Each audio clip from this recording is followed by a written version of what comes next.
Most people think growing food means planting things and hoping they work.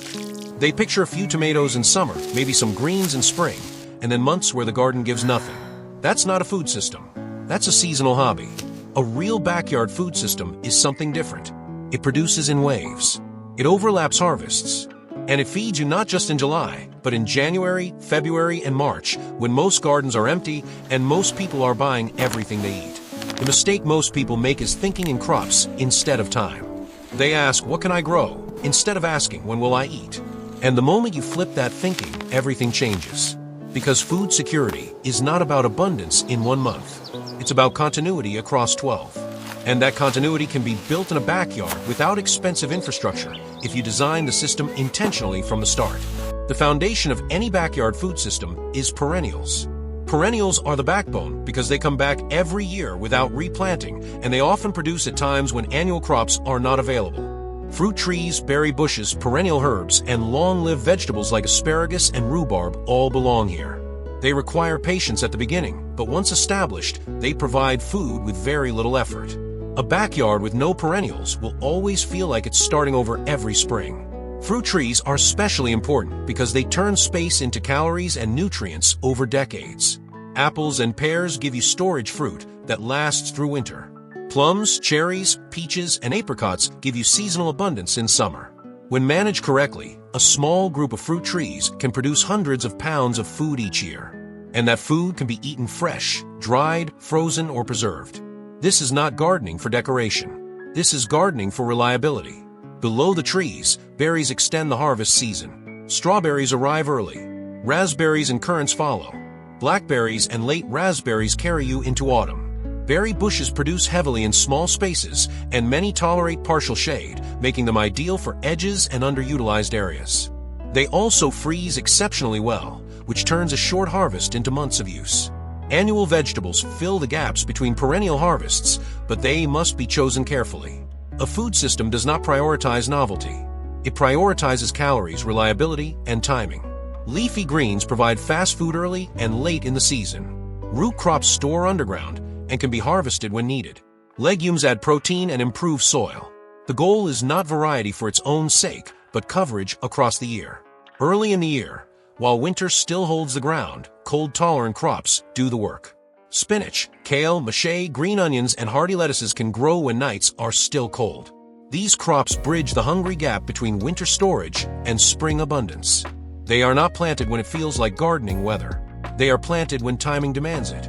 This is where many people lose weeks they can never get back. As spring progresses, fast-growing greens overlap with early roots like radishes and turnips. These are followed by main season crops, but even here, a system thinker plans succession.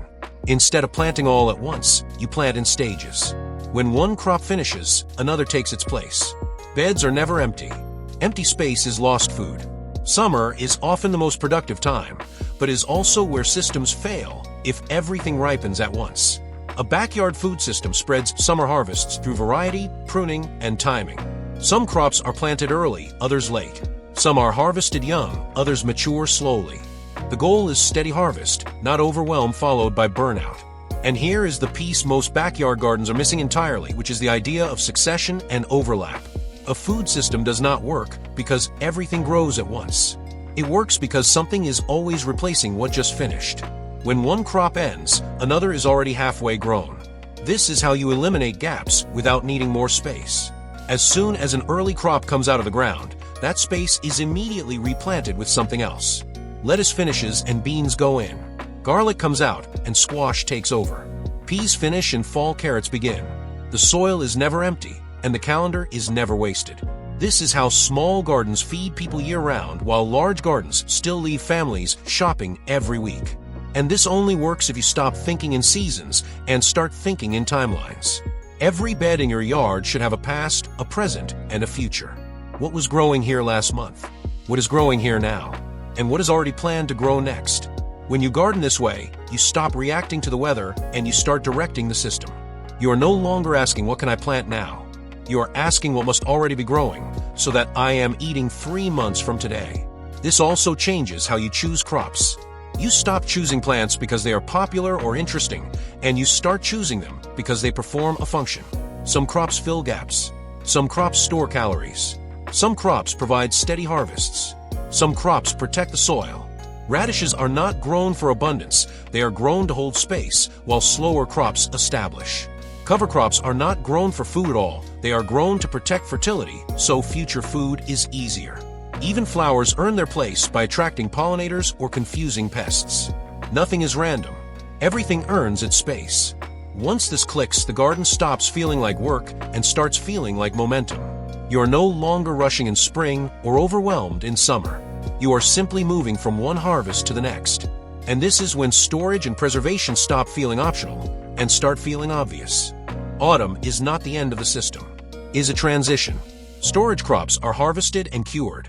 Winter greens are established. Fruit is preserved. Roots are stored in the ground, in cellars, or in cool spaces. A system that ends in autumn is incomplete. Autumn is when you prepare to eat from the garden while nothing is growing. Storage is what turns a garden into a food system. Potatoes, carrots, beets, onions, garlic, winter squash, apples, and pears are not just crops. They are infrastructure. They hold calories and nutrients in stable forms. A backyard that produces fresh food but no storage will always depend on external supply. Preservation extends storage even further. Freezing, drying, fermenting, and canning all play a role. You do not need to do everything. You only need to preserve what your system produces in excess. Freezing berries, drying apples, fermenting cabbage, and storing squash can add months of food without complexity. Preservation is not extra work. It is the final step of harvesting. A true backyard food system also uses vertical and layered space. Trees above, shrubs below, herbs and vegetables at ground level, roots beneath the soil. This layering increases production without increasing footprint. It also stabilizes the system. If one layer underperforms, another compensates. Timing is the invisible structure holding everything together. When you plant is often more important than what you plant. Early planting extends the season forward. Late planting extends it backward. Succession fills gaps. Overlap prevents shortages. This is why calendars matter more than seed catalogs. Another critical element is simplicity. A food system must fit your life. If it requires constant intervention, it will fail. The best systems rely on a small number of reliable crops grown well, not dozens grown poorly. Repetition builds skill. Skill builds yield. Yield builds confidence. Soil health underpins everything. A system that feeds you year-round cannot rely on constant inputs. Compost, mulch, and organic matter keep soil productive without exhaustion.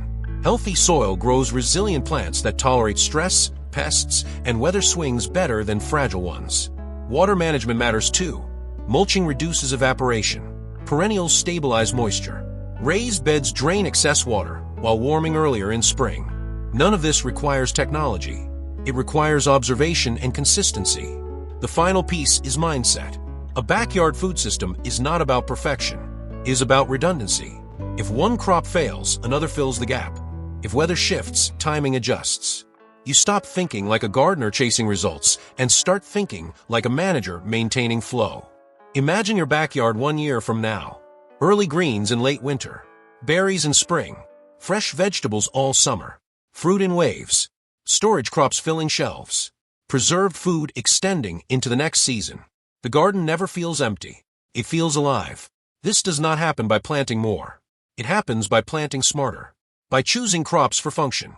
By respecting timing. By building layers and storage. And by committing to a system instead of scattered effort.